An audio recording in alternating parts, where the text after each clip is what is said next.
In this video lecture, we're going to be taking a look at H.P. Lovecraft, his philosophy as an artist and an author, and I'll provide you some background information on what Lovecraft intended to do with this work. H.P. Lovecraft's career can be divided up into three distinct sections.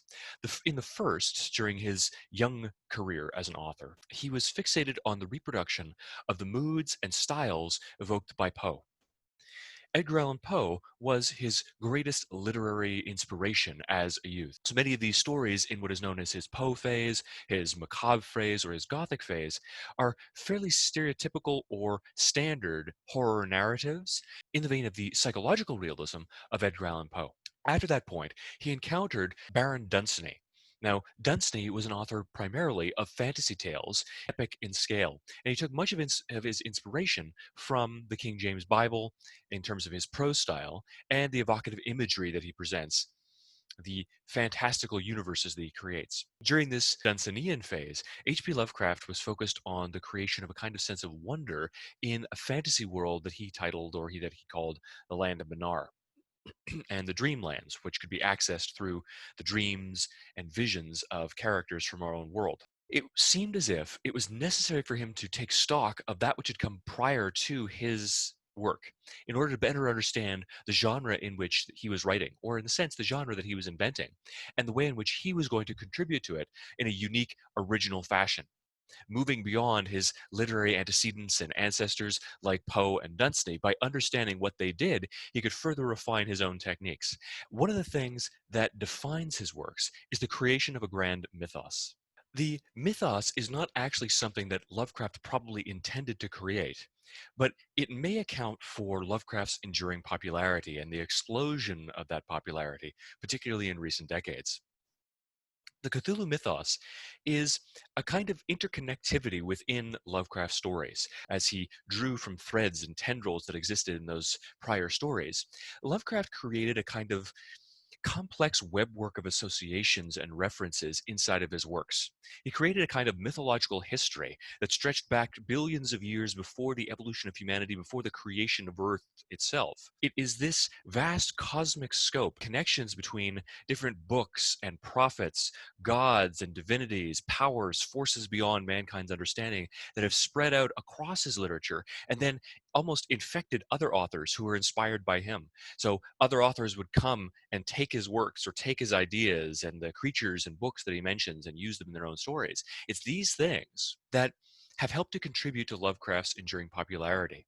And it's the thing that inspired me and that enraptured me. I was fascinated by this grandiose universe, this yawning black abyss of horror that opened up before my eyes when I was a teenager and I first encountered Lovecraft. There was so much to see and so much to learn. And I was fascinated by that world. So some of these common things that we see across Lovecraft stories as he references them again and again and again, they appear in multiple stories. And other authors come along, read Lovecraft stories and say, I like this, the title of this book, or I like this particular character that existed in the history of Lovecraft's universe, or I like the names of these various gods within Lovecraft's fictional pantheon. I'm going to take those and use them for myself. There's an interconnected underlying myth that is established inside Lovecraft's universe after the Call of Cthulhu, moving on through his great works like The Shadow of Time, The Shadow over Innsmouth, and these other stories, The Color Out of Space, that carries into and is appropriated by his proteges, his imitators, and other authors as they go on down through the years. Some of these figures that stand out in the Cthulhu mythos, even if they're only mentioned briefly or once by Lovecraft. Things like Cthulhu himself, this great creature lying under the ocean that affects men through their dreams. Artist depictions here of the agglomeration of protoplasmic bubbles that seethes outside of time and space, the key in the gate, Yog-Sothoth, this bizarre creature that almost seems like it is the universe itself. Shoggoths, servitors for the elder things that live in the Antarctic and it went extinct billions of years ago. Also, key locations. So Lovecraft came up with a variety of different fictional locations in New England, including the city of Arkham, where Batman's Arkham Asylum takes its name. So if you've ever read any Batman comics or you've played the Arkham Asylum series of video games, those come from H.P. Lovecraft's fictional city of Arkham and the Arkham Sanatorium. the madhouse that lies inside the city. All these places, all these gods, all these books are part of our kind of interconnected world that Lovecraft created. It wasn't something that he consciously developed, but he began to piece together these little references and nods, allusions. He kept using the same places and the same names over and over again, and that was picked up and grown into this massive edifice that is the Cthulhu mythos. Now, H.P. Lovecraft himself, as an author, H.P. Lovecraft said that in the end, what he was trying to do in all of his stories, whether it was a work of horror, a fantasy, or one of those Poe style Gothic narratives, was to create or to recreate, reproduce a mood. Lovecraft had a particular emotional sensation or affect that he wanted to create, that he felt himself, and that he wanted to share and reproduce in his readers and in his fiction. For Lovecraft, although he plotted his tales meticulously, reflecting on specifics of time and distance very, very carefully, was more focused on the marvel at the heart of a tale. So he was focused on the kind of revelation, recognition, or realization that, as he says, by its mere existence should overshadow the characters and events.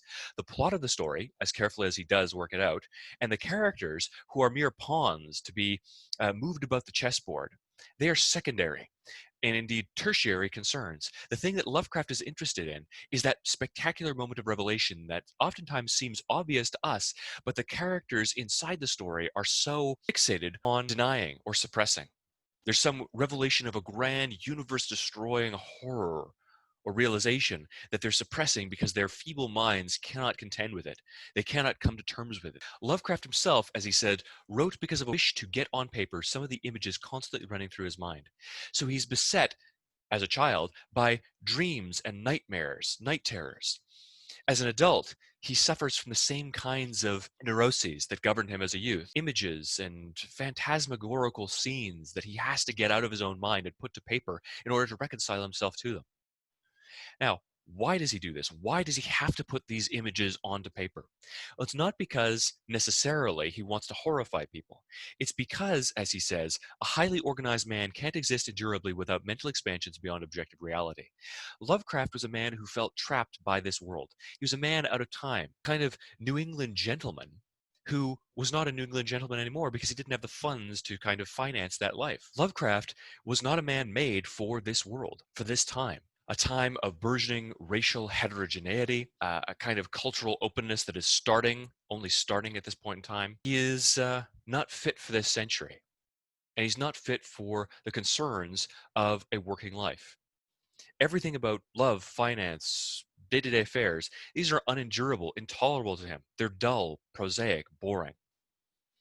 He had to escape from them in some way. And those dreams and those visions that he could then put to paper and re-experience were his means of escaping from this, well, dull life. He held, as he said, a burning curiosity concerning the vast spheres of unplumbed and unplumbable cosmic spaces, which press down tantalizingly on all sides of our pitifully tiny sphere of the known. So those gestures out into the unknown spheres beyond our realm of the safety and the known, that expansion beyond the known is actually tantalizing, it's wondrous. And yet, as he tries to recreate the moods that have existed inside of his own mind, inside of his own heart, he grapples with the reality that any attempt to do so, the exploration of those unplumbed and unplumbable cosmic spheres, those cosmic spheres that are beyond our ability to see and that will forever be beyond our ability to grapple with and understand and plumb and explore. That process actually leads to something disturbing and horrifying as we are confronted with our position in the universe and our insignificance, the limitations of our knowledge and the limitations of our being.